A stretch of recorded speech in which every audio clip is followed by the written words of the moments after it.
这内容连续这几天的大地震，尽量拢伫东部，因不西部的灾难嘛出现特殊的情形。关仔岭宝泉桥这个温泉呢，地震进前就一直出乌油。这个温泉业者讲，大概伫风台是地震前后，拢会出乌油的发生这款现象，因为民众疑问是真好奇。另外，台南市政府嘛针对40年以上的旧桥进行检测，并且保强古迹，避免发生灾情。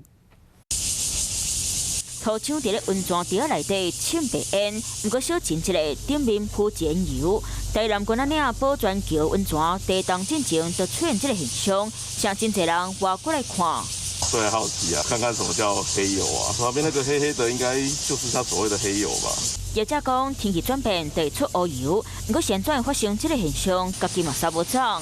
差不多拢会继续冻一段时间，有时也是几若天，有时阵是一个月。卖甲留入就好啊，卖留入留遐家己吼，因为油有的人个，迄一个汽油味嘛。17号大震发生规模6.4地震，震央随波拢伫咧东部，不过西部的台南关仔岭温泉，这几天就开始出乌油。平常黑色油脂会少量随着温泉水涌出，是属于 自然正常的现象。另外，台南市政府嘛针对164个所在起有40年以上的桥来进行安全检查。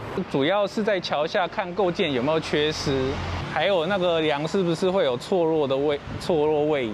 如果有结构受损的，或者是这个路面，或者是桥面，或者是护栏，或者是桥墩等等受影响的。 这些都要早期抓出来。市府讲，照规定，每2年或者是震度5级以上的地震，拢要巡过。随望这摆台南震度刚好4级，因为小地震多，所以请工务局拢要做好万全准备，才袂有灾情发生。我是李文，想要关注体育的朋友们，记得收看52动起来，然后还要订阅我们的 YouTube 频道，赶快按赞、订阅、开启小铃铛。